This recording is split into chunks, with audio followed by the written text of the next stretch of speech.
you get to a new country, a new destination, and you see multiple booths selling SIM cards there. You may be wondering, well, should I get myself a SIM card there and perhaps pay a hefty premium, or should I get myself a SIM card in town or the city you are staying with? In this video, I will tell you if you should actually get your SIM cards at the airport or not. So let's just get started, shall we? Hi!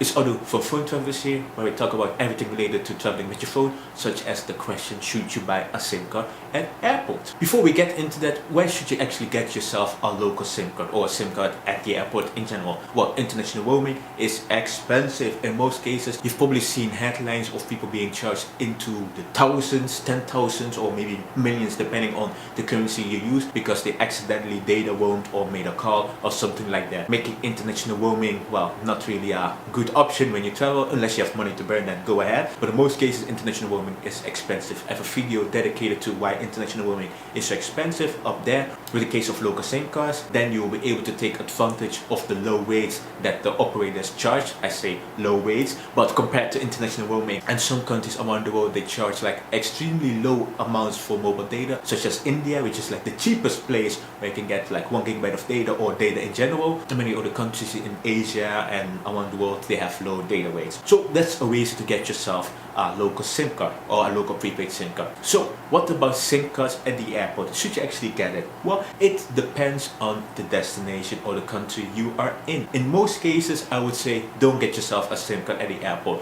And here is why. Depending on where you came from, you may have been flying for 1 hour, 10 hours, 24 hours, maybe 2 days, because well, you are flying from I don't know where to I don't know where, many layovers, and the operators around the world, especially the airports, they want to take advantage of your tiredness and yeah, the fact that you want to be connected as fluid as possible. And because of this, they might actually charge much more for a SIM card at the airport, or they will only sell you dedicated tourist packages, which are more expensive than your regular SIM card. Are tourist packages bad? Not at all. They often include special perks such as international calls, SMS, and sometimes even roaming data. But there are operators out there that have tourist packages that are just, well, there are no benefits to them. I cannot really list one on top of my head, but some of them exist. So those are some of the reasons why you shouldn't get them. So yes, you can actually pay a premium for a SIM card at the airport. Depending on where you're from and where you're going to, the premium, there may be a difference of, let's say, 1 USD, which, well, you know,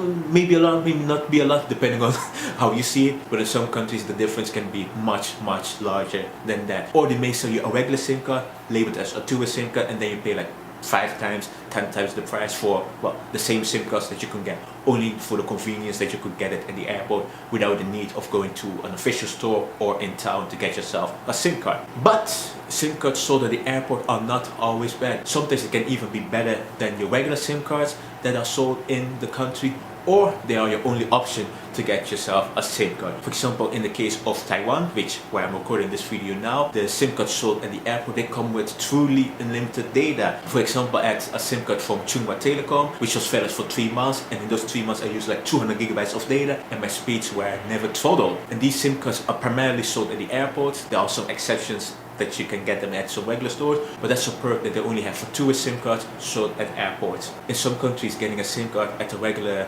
store, the bureaucracy is such a hassle, may take you ages, that it's probably not worth the hassle, especially if you're staying in a country for a short period, that getting a SIM card at the airport might be a preferred option. One of the examples could be India, because of the whole background process. So it really depends on the country and what you are looking for and what your needs are. In some countries, I would say get your SIM card at the airport, like Taiwan, because special perks. In some other countries, I would say no, because they only sell expensive SIM cards or the same SIM cards with a high premium, or packages that are absolutely bad. That's well, they are not really benefiting you. But luckily, I talk about buying local SIM cards all over the world, even including at the airports. And if you watch my local SIM card buying guides, which you can do up there, I will tell you that, well, are the prices much higher at the airport or not, or if they even sell SIM cards at airports or not, depending on where you're flying to. But it really depends on the country, the operators, and yeah, how things are in the particular country. If you want to learn more why I think local SIM cards are the best, I have a video up there where, well, I almost declare my love for local SIM cards, but not literally like that. Once again, I'm Odu for Phone Travelers, where we talk about everything related to traveling with your phone, such as local SIM cards, international roaming, just everything related to traveling with your phone. So that's it for today. On the screen you will see some videos or playlists. Make sure to like the video, subscribe to the channel, and I shall see you in the next one. Bye bye.